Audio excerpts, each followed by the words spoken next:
प्राथमिक शिक्षिका हैं, उनका ट्रांसफर होता है।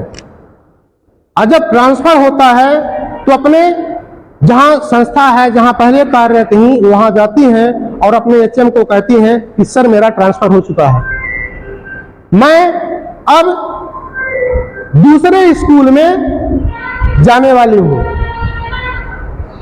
रिलीविंग ऑर्डर हमको चाहिए। ये कौन बोलती है? वंदना मैडम बोलती हैं अपने एचएम से, हेडमास्टर से। हेडमास्टर सर उनको रिलीविंग ऑर्डर देते हैं, शुभकामनाएं देते हैं कि बढ़िया है, आप अपने जहां पे ट्रांसफर हुआ है वहां आप जाइए। अब ये रिलीविंग ऑर्डर शाम टाइम हुआ। अब उनको ये था कि हमको सुबह जाना है, अपने नए संस्था में ज्वाइन होना है। सुबह हुआ तो जाती हैं अपने उस संस्था में और वहां के एचएम से मिलती हैं और मिलने के बाद उनकी ज्वाइनिंग होती है और वे इच्छा जाहिर करती हैं अपने सहकर्मियों के साथ। क्या इच्छा जाहिर करती हैं कि हमें स्कूल के बच्चों से मिलवा दीजिए। ये कौन, किसमें इच्छा जाहिर होती है? वंदना मैडम पे। सहकर्मी तैयार हो जाते हैं कि ठीक है हम बच्चों से मिलवा रहे हैं। आती हैं वो दरबार, ऐसे जैसे आप सब बैठे हैं ऐसे बच्चे कुर्सी में बैठे हुए हैं। वंदना मैडम आती हैं और जैसे अंदर प्रवेश करती हैं सभी बच्चे खड़े होकर के उनका स्वागत करते हैं, सम्मान करते हैं। किसका? वंदना मैडम का। वंदना मैडम कहती हैं बेटा सभी कोई बैठ जाइए। वो अपना नाम बताती हैं, पूरा बताने के बाद वो लास्ट में कहती हैं कि आप बहुत अच्छे बच्चे हो, जो खड़े होकर के मेरा सम्मान किए हो, बहुत अच्छे बच्चे हो, संस्कारित बच्चे हो और आप तो सब मेरे घर के जैसे बच्चे हो। ये कौन बोला? वंदना मैडम बोला। किसको? बच्चों को। इतना कहने के बाद वंदना मैडम उस क्लास से दूसरे क्लास में जाती हैं बच्चों से मिलने के लिए। बच्चों को लगा, और जब मैडम चली जाती हैं तो बच्चे आपस में बात करने लगते हैं कि अरे आज तक किसी सर और किसी मैम ने इस तरह के शब्दों का उपयोग नहीं किए। उनको बहुत अच्छा लगा, बच्चों को बहुत अच्छा लगा। छुट्टी होती है, घर जाते हैं। जब घर जाते हैं तो पूरे अपने मम्मी पापा पेरेंट्स को बताते हैं कि हमारे स्कूल में एक बहुत सुंदर मैडम आई हैं, बहुत अच्छी मैडम आई हैं, जो इस तरह की कह रही थी कि आप तो मेरे सभी घर के जैसे बच्चे हो। उनको बहुत अच्छा लगा। अभिभावक सुन रहे हैं कि आज तक हमारे बच्चे किसी टीचर की, किसी अध्यापिका के इस तरह से प्रशंसा नहीं किए हैं, तारीफ नहीं किए हैं। उनको भी बहुत अच्छा लगने लगा। अब वंदना मैडम रोजाना स्कूल आती है, रोजाना स्कूल आने लगती हैं और उनको कक्षा 3 का क्लास टीचर बनाया जाता है। किसको? वंदना मैडम को कक्षा 3 का क्लास टीचर बनाया जाता है। जब कक्षा 3 की क्लास टीचर वो बनी, पढ़ाने लगती हैं, बच्चों को अच्छा अच्छा सिखाने लगती हैं। उसी में एक राजू नाम का लड़का भी था। उसका क्या नाम था? राजू। कक्षा 3 में पढ़ता था, लेकिन वह कभी कभार ही स्कूल आता था। फटा पुराना कपड़ा पहन करके, लंबा सा झोला लिए, वो भी फटा, बाल बिखरे हुए, लेट स्कूल आता और आकर के पीछे वाले बेंच में बैठ जाता था। वंदना मैडम देखती गई कि कभी स्कूल आता है, कभी कभी जब स्कूल आता है तो लेट आता है, उसके पहले चला जाता है, फटा पुराना कपड़ा पहन के आता है। हम जो सिखा रहे हैं वो नहीं सीखता है, पीछे बैठा रहता है। तो धीरे धीरे वंदना मैडम उसे घृणा करने लगती है, द्वेष की भावना रखने लगती है। किससे? किससे? राजू से घृणा करने लगती है। कुछ दिन और बीत गया, उनके मन में आया कि आज हम बच्चों का पोर्टफोलियो देख लेते हैं, पोर्टफोलियो कार्ड देख लेते हैं। पोर्टफोलियो सबको पता है क्या होता है? यस, क्या? बच्चे की पूरी जानकारी उसमें होती है, उसके परिवार के रुचि अपरुचि, माता पिता क्या पढ़ता, उसकी पूरी जानकारी उसमें होती है, पूरी जानकारी उसमें होती है। अब वो क्या करने लगती है कि हर बच्चे का रिपोर्ट कार्ड देखना चालू करती है। कौन? वंदना मैडम। देखते देखते देखते देखते लास्ट में राजू का पोर्टफोलियो कार्ड उनके हाथ में लगता है वंदना मैडम के, जिसमें कक्षा 1 की मैडम लिखी थी, क्योंकि राजू उस समय किस क्लास में है, क्लास 3 में। तो कक्षा 1 की मैडम उसमें लिखी थी कि राजू के पिताजी की मृत्यु पहले ही हो चुकी है, राजू के घर में सिर्फ राजू की मम्मी घर है और राजू है, इसके अलावा कोई नहीं है। लेकिन राजू की मम्मी की तबीयत हमेशा आए दिन खराब रहती है, मम्मी का देखभाल करने वाला सिर्फ और सिर्फ राजू है, वो वही खाना बनाता है, वही मम्मी की देखभाल करता है। इस वजह से उसका पढ़ने में मन नहीं लगता है। जब मन होता है तब स्कूल जाता है, फटा पुराना कपड़ा पहन करके स्कूल चला जाता है, बिना खाए पिए ही स्कूल चला जाता है, लेकिन पढ़ने में कुशाग्र बुद्धि है। ये पता किसको चल गया, वंदना मैडम को।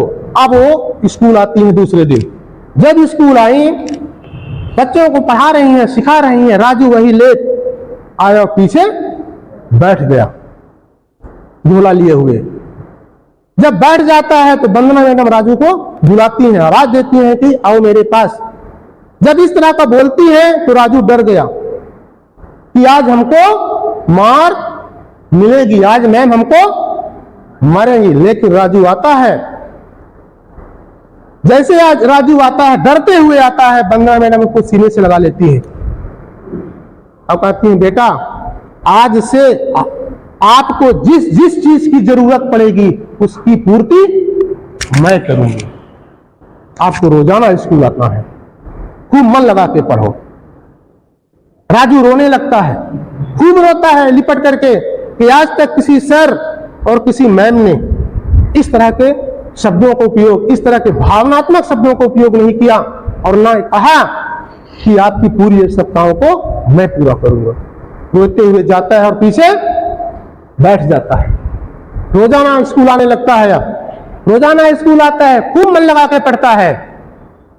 कुछ दिन बीत गए, इसी दिन एक टीचर के लिए स्पेशल डे होता है, टीचर डे होता है, शिक्षक दिवस। यस, 5 सितंबर को, 4 सितंबर है आज, सभी बच्चे तैयारी कर रहे हैं। कल 5 सितंबर आने वाला है, हम अपने मैडम को बहुत अच्छा से अच्छा उपहार देंगे, गिफ्ट देंगे। 5 सितंबर आ गया, सब बच्चे स्कूल आ गए और मैडम को क्या दे रहे हैं, अच्छा से अच्छा गिफ्ट दे रहे हैं। उसमें राजू भी था, वही लंबा सा झोला लिए हुए जो फटा था वो ही लेकर के आता है और उस झोले में जो अखबार हैं, अखबार के 3-4 पैकेट बना करके डाला था, जो बाहर से बिक रहा था, झोला फटा था। आता है, सब बच्चे गिफ्ट दे रहे हैं, वो भी दे रहा है गिफ्ट। लेकिन जैसे आया मैम के पास तो मैम देख के कहती हैं कि इसकी कोई जरूरत नहीं थी बेटा, क्यों लाए हो, क्यों परेशान हुए? क्योंकि वंदना मैडम को उसके स्थित परिस्थिति से पता था कैसी स्थिति है। कहती है हम ये गिफ्ट को नहीं लेंगे। लेकिन राजू जिद करता है, मैम आपको तो लेना पड़ेगा, आपको लेना पड़ेगा, लेकिन मैं सबके सामने, इन बच्चों के सामने गिफ्ट को नहीं दूंगा। उसके मन में लगा तेरे बच्चे तो बहुत अच्छे अच्छे गिफ्ट लेके आए हैं, लेकिन मैं बच्चों के सामने इस गिफ्ट को दूंगा तो बच्चे मेरा उपहास उड़ाएंगे, हंसी मजाक करेंगे। लेकिन ये गिफ्ट को आपको लेना पड़ेगा, लेकिन मैं एकांत में इस गिफ्ट को दूं। सोचने लगती है कि क्या लेके आया है, जो कहता है एकांत में चलो और वहां हम देंगे। लेकिन वो टीचर हैं, उसके भाव को समझते हैं। एकांत में जब गई, उस झोले से एक पहला पैकेट निकालता है जिसमें सोने का कंगन था, दूसरा पैकेट निकालता है जिसमें सोने की रिंग थी, और तीसरा पैकेट खोलती है जिसमें इत्र की शीशी थी। मैडम सोचती है ये तो चोरी करके लाया है, लेने के लिए मना कर देती है। लेकिन वो कहता है कि मैम ये जो चूड़ी है ना, ये मेरी माँ पहनती थी, ये रिंग मेरी माँ पहनती थी, और ये जो इत्र है इसको मेरी माँ लगाती थी। अब वो इस दुनिया में नहीं है, आप ही मेरी माँ हो, इसलिए आप इसको लीजिए। सोचिए भाव क्या रहा होगा। सीने से लगा लेती हैं, रोने लगती हैं। आगे आगे क्या होता है, क्लास कक्षा 5 तक की थी, पास हो जाता है। पास होने कक्षा 5वीं पास हो जाता है, वो जाता है दूसरे स्कूल में पढ़ने के लिए। जब दूसरे स्कूल में पढ़ने के लिए जाता है, 10वीं की परीक्षा होती है। और जब 10वीं की परीक्षा हुई तो 10वीं की परीक्षा 4 बजे रिजल्ट उस समय खुलता था। 4 बजे रिजल्ट खुला, उसने कहा कि सुबह जैसे ही होगा इसकी पूरी जानकारी मैं वंदना मैडम को जाकर के बताऊंगा, तो मेरे से ज्यादा तो खुश वो होंगी। ऐसे तैसे रात कटती है, वो सुबह जाता है। और जब सुबह जाता है, चूंकि वंदना मैडम ट्रांसफर होकर के आई थी, वहां रूम लेकर आ रही थी, वो सुबह गया, लेकिन वंदना मैडम का दरवाजा बंद है, अंदर वो है। उसने सोचा कि अगर मैं मैम को जगाऊंगा तो मैम बिगड़ जाएंगी, डांटेंगी हमें। एक कागज लेता है और लिखता है कि कल कक्षा 10वीं का रिजल्ट आउट हुआ है, जिसमें मध्य प्रदेश में टॉप 10 में मेरा पहला नंबर है, और ये आपकी वजह से हो पाया है। अगर आपकी कृपा ना होती तो ये ना हो पाता। आपका राजू, ऐसे लिख करके अंदर लेटर डाल देता है और चला जाता है। वंदना मैडम की नींद खुलती है, वो आती है, गेट खोलने जाती है तो नीचे चिट पड़ा है, उसको पढ़ती है, उसको सीने से लगा करके रख लेती है। एग्जाम की परीक्षा, एग्जामी की परीक्षा भी हुई, पास हुआ। अब 12वीं में आता है वो। जब 12वीं में आता है तो भी परीक्षा हुई, रिजल्ट आउट हुआ, वही स्थिति।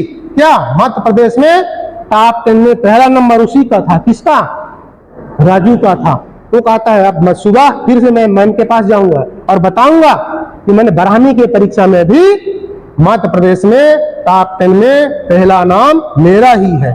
सुबह हुआ, गया, लेकिन वंदना मैडम का दरवाजा बंद है।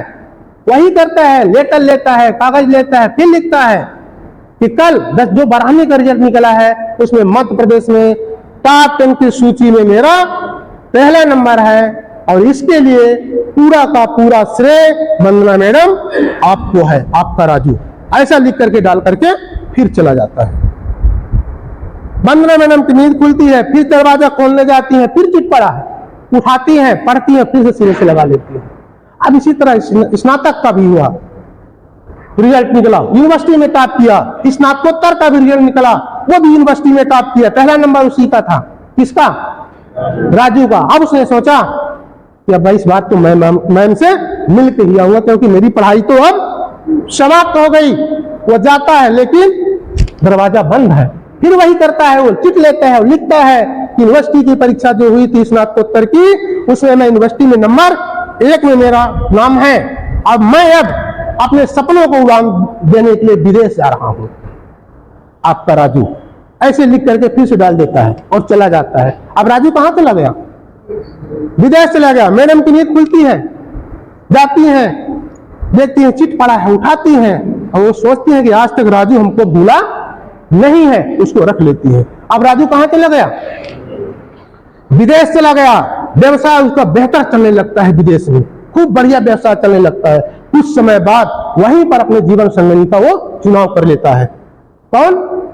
राजू। और डेट फिक्स होती है शादी की, इस तारीख को मेरी शादी होने वाली है। वहां से लेटर डालता है, लिखता है वंदना मैडम के लिए कि आपकी कृपा से मैं यहां पर हूं, विदेश में इस स्थान पे हूं, मेरा व्यवसाय बेहतर चल रहा है, मैं यहां पर अपने जीवन संगिनी का चुनाव भी कर लिया हूं, इस तारीख को मेरी शादी होने वाली है, और मेरे कोई नहीं है, सिर्फ जो चाहे माँ बाप जो भी मानो सब आप ही हैं, और आपको शादी में आना पड़ेगा, इस तारीख को मेरी शादी है। अगर आप शादी में नहीं आती हैं तो मैं शादी नहीं करूंगा, प्रतिज्ञा लेता हूं। ऐसा कौन कहा?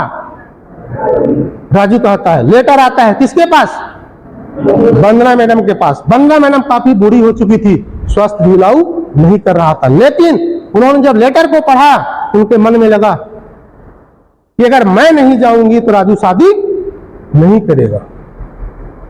रिजर्वेशन कराती हैं ट्रेन का, और इस तरह से रिजर्वेशन कराती हैं कि जिस दिन वहां शादी होगी तो डेट फिक्स थी तो उस दिन हम वहां पहुंच जाएंगे। अब क्या होता है, वहां जहां बारात आने वाली है, विदेश में मेहमान नवाजी चल रही है, लोग आ रहे हैं, जा रहे हैं, खा पी रहे हैं, लेकिन राजू चेहरा बांधे हुए एक कुर्सी में बैठा है, सर नीचे की। पूछ रहे हैं उससे उसके दोस्त, अरे शादी में तो सब खुश होते हैं, तुम काहे इतना सेठ हो, काहे दुखी हो, क्यों परेशान हो? लेकिन किसी को नहीं बता रहा है। समय बीत रहा है, रातें बढ़ रही है, लेकिन राजू में बेचैनी छाई हुई है। कुछ टाइम बाद उसके नाक में वही इत्र की सुगंध जाती है, और जैसे उसके नाक में इत्र की सुगंध जाती है, वो सोचते हैं अरे ये तो इस तरह का इत्र की जो था तो मेरी माँ लगाती थी। वो सामने क्यों नजर करता है तो वंदना मैडम आ रही हैं। दौड़ते हुए जाता है, वंदना मैडम से लिपट जाता है, दोनों खूब रोने लगते हैं। जो लोग वहां बैठे थे, जो दोस्त उसके थे, सोच रहे थे कि अभी तक तो नीचे मुड़ गाड़े हुए था, रातें बीत रही थी, नाई लेकर के छाता खड़ा था कि चलो, लेकिन ये कुछ बोलने के लिए तैयार नहीं था। लेकिन क्या हो गया, अचानक मैडम बूढ़ी सी आ रही है, वो जाकर के लिपट जाता है, रोने लगता है। वंदना मैडम आगे आगे, राजू पीछे पीछे सेहरा बांधे हुए जा रहा है, लोग तालियां बजा रहे हैं। साथियों, इस तरह से एक माँ को बेटा और बेटा को मैं मिला। इस कहानी को मैं यहीं पे समाप्त करता हूं। इसमें क्या एम्पैथी रही, क्या सिंपैथी रही, आप निष्कर्ष निकालिएगा। लेकिन इस तरह के हम अपने स्कूल में भी देखेंगे कि स्कूल में भी हमारे कर्मचारी हैं, हमारे बच्चे हैं, बहुत सारे लोग भी हैं। क्या हम उनको, उनके कठिनाइयों को, क्या उनके दुख दर्द को, क्या उनके अच्छाइयों को हम हृदय से लेते हैं? क्या महसूस करते हैं